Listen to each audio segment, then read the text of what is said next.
ඔන්න අපි ආයෙම අලුත් කතාවක් අරගෙන ආවා. කරුණාවේ රහස. රූස්ස ගස් අතරින් රන්වන් පාට ඉර එළිය වැටුණු ලොකු කැලෑවක මෙඩීනා කියලා බල සම්පන්න දේවතාවියක් සිටියා. එයා හැම සතෙක්ම හා පරිසරය ආරක්ෂා කළා. එයා කාටවත් පේන්න ආවේ නෑ. ඒ වුණාට ගස් කොළන් අතර සුළඟ වගේත්, ඇලදොල අතර මීදුම වගේත් සතුන්ට උදව් උපකාර කරගෙන පරිසරය රැකගෙන සෑම තැනම සැරිසැරුවා. කැලේ හැම සතෙක්මත් ගහක් කොළක් කුරුල්ලෙක්මත් එයාගේ රැකවරණය යටතේ ජීවත් වුණා. මේ කැලේ පුංචි දිය පහරක් ළඟ බ්‍රුන් කියලා ලොකු දුඹුරු වලෙහි ජීවත් වුණා. අනිත් හැම දෙයකටම වඩා බ්‍රුන් මී පැණිවලට ආදරය කළා. හැම උදේකම මී පැණි සුවඳ කැලේ පුරාම පැතිරුණා. බ්‍රුන්ටත් ඒ සුවඳ දැනිලා සතුටින් මී වද හොයන්න කැලේ ඇවිද්දා. ඒත් බ්‍රුන් පරිස්සම් වුණේ නම් නැහැ. බ්‍රුන් බර අඩි තියලා කැලේ ඇවිදිද්දි පුංචි මී වන ගස් පොඩි වුණා. එයා පසු කරගෙන ගිය හැම අත්තක්ම කැඩුනා. එක දවසක් මී වදයක් කඩන්න බ්‍රුන් පුංචි ගහකට නැග්ගා. බ්‍රුන්ගේ බරට ගහෙන් භාගයක් කැඩුනා. ඒ ගහේ ජීවත් වුණ කුරුළු පැටව් අනේ කූඩුවත් එක්කම බිමට වැටුණා. ඒත් එක්කම හාවෝ බයේ ඈතට දිව්වා. ඉත්තෑවෝ ගුලි වුණා. බ්‍රුන් මී වදේ කඩා දාපු නිසා මී මැස්සෝ ඉගිලී යන්න ගියා. කැලය හෙමින් හෙමින් නිහඬ වුණා. කුරුල්ලන්ගේ කීචි බීචි හඬ ආයේ ඇහුනෙත් නෑ. පුංචි සත්තු හැංගුණා. ඉහළ ඉඳලා මෙඩීනා දේවතාවිය මේ දිහා බලා හිටියා. නොසැලකිල්ලෙන් හැමදේම විනාශ වෙලා කියලා එයා මිමිනුවා. එක දවසක් ලීනා කියලා ගෑනු ළමයෙක් මේ කැලේ බලන්න ආවා. එයා පරිසරයට වගේම සත්තුන්ටත් ගොඩක් ආදරය කළා. අහෝ මේ කැලේ කිසිම සද්දයක් නෑ. ගස්වල අතු කැඩිලා. කැලය හරිම නිහඬයි. ටික වෙලාවකින් ලීනාට තේරුණා මොකක් හරි වැරදි දෙයක් සිද්ධ වෙලා තියෙනවා කියලා. ඒත් එක්කම එයා බ්‍රුන් ඉන්නවා දැක්කා. බ්‍රුන් තවත් මී වදයක් කඩන්න අත දිගු කරගෙන හිටියා. නවත්තන්න ඔය වැඩේ කරන්න එපා කියලා ලීනා බ්‍රුන්ට කෑ ගැහුවා. අනේ බ්‍රුන් ඔයා ශක්තිමත් තමා. ඒත් ඔයා කරුණාවන්ත වෙන්න ඕනේ. වටේ ඉන්න හැමෝටම ඔයා රිද්දනවනේ කියලා එයා කිව්වා. බ්‍රුන්ට දුක හිතුණා. බ්‍රුන් කාටවත් රිදවන්න හිතුවේ නෑ. බ්‍රුන් හෙව්වේ මී පැණි විතරයි. එකපාරටම කැලේ මැදින් හීන් හුළඟක් ආවා. ලීනාගේ ඇඟ වටේට සුලියක් වගේ කොළ කැරකුණා. ලීනා පුදුම වුණා. මෙඩීනා දේවතාවිය ලීනා ළඟට ඇවිදින්. ලීනාට වෙනසක් දැනුණා. එයා ඇස් පියාගෙන කැලේ ඉක්මනින් සුවපත් වේවා කියලා හිතින් මිමුණුවා. ඒත් එක්කම මෙඩීනා දේවතාවිය ලීනාට බලයක් දී සුළඟක් ඇති කරලා බ්‍රුන්ව පැත්තකට වීසි කළා. බ්‍රුන්ව ඈතට විසි වෙලා කැරකිලා පුංචිම පුංචි වලහෙක් වුණා. ඒ වෙලාවේ බ්‍රුන්ට ලොකු වෙනසක් දැනුණා. මුළු කැලයම ගොඩක් ලොකු වෙලා බ්‍රුන්ට පෙනුණා. පොඩි පඳුරු ලොකු ගස් වගේ බ්‍රුන්ට පෙනුණා. පොඩි ගල් කැටයක් උඩ බ්‍රුන් හිටගෙන හිටියා. මේ ගල් හරිම රළුයි වගේ බ්‍රුන්ට දැනුණා.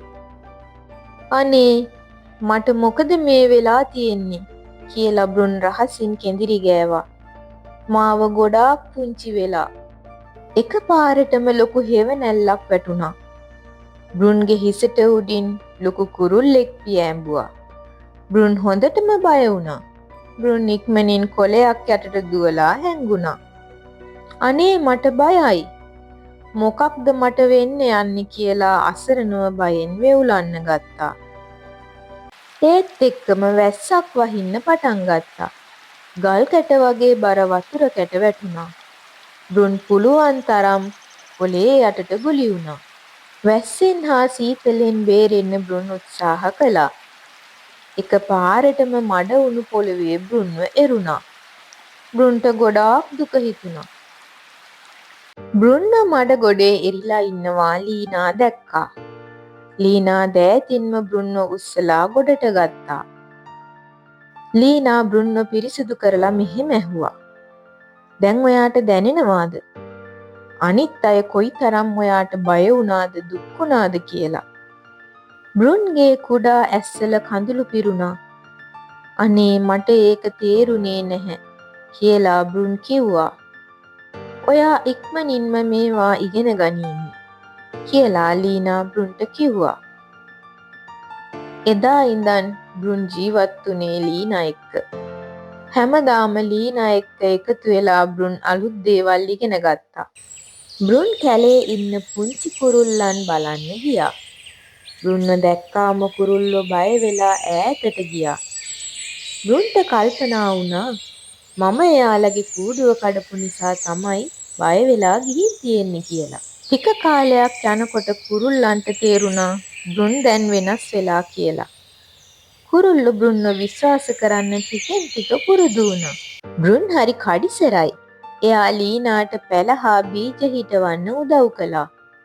උගේ පුංචි කකුල් වලින් පස් තද කළා. පුංචි කූඹීන්ට කුරුමිනියන්ට වතුර පාරවල් වලින් යන්න උදව් කළා. වැසි වැටෙන්න කලින් අනතුරු ඇඟිව්වා. දවසක් තද හුළඟක් හැමුවා. ගහක තිබුණු කුරුළු කූඩුවක් බිමට වැටෙනවා බ්‍රුන් දැක්කා. ලීනා අනේ ඉක්මනට එන්න. අපි එයාලට උදව් කරන්න ඕනේ කියලා බ්‍රුන් හයියෙන් කෑ ගැහුවා. බ්‍රුන් ලීනා එක්ක එකතු වෙලා කුරුළු කූඩුව හදලා පරිස්සමින් ගහ උඩින් තිබ්බා. ඊට පස්සේ පළවෙනි වතාවට කුරුල්ලෝ බ්‍රුන්ව විශ්වාස කරන්න පටන් ගත්තා. කුරුල්ලෝ බ්‍රුන් ළඟටම ආවා. කීචි බීචි ගගා මොනවදෝ කියන්න පටන් ගත්තා. බ්‍රුන්ට වගේම ලීනාටත් පුදුම සතුටක් ඇති වුණා. බ්‍රුන්ට එයාගේ ඇඟ ඇතුළ උණුසුම් වෙනවා වගේ දැනුණා. ඒ බඩගින්නට නම් නෙවෙයි. හිත ඇතුලෙන් දැනුණු පුංචි ආඩම්බරයට, සෙනෙහසට. මේ අතර ඉහළ ඉඳන් මේ හැමදේම මෙඩීනා දේවතාවිය කරුණාවෙන් බලාගෙන හිටියා. දැන් මුළු කැලයම නිදහසින් සතුටින් පිරී ඉතිරී ගියා. කරුණාව සැබෑ ශක්තිය එයයි මෙඩීනා දේවතාවිය රහසින් විමුණුවා. ලීනා හැම උදේකම කරුණාව ශක්තිමත් කියලා බ්‍රුන්ට මතක් කළා. බ්‍රුන් අවංකවම ඒ ගැන විශ්වාස කළා. බ්‍රුන් පුංචි වුණත් එයා කැලෙත් රැකගෙන එයාම ආරක්ෂා වෙන හැටි ඉගෙන ගත්තා. තව දුරටත් කාටවත් කැලේ බය හිතෙන තැනක් වුණේ නෑ. බ්‍රුන් සත්තු එක්ක කරුණාවෙන් ආදරයෙන් සමගියෙන් හිටිය නිසා මෙඩීනා දේවතාවිය බ්‍රුන්ව නැවත ලොකු අලෙහිත් බවට පත් කළා. ස්තුතියි අපිත් එක්ක රැඳිලා හිටියට. මේ වගේ ලස්සන කතන්දර අහන්න Kids Spring Planet YouTube channel එක subscribe කරන්න. notification button එක on කරලා තියාගන්න.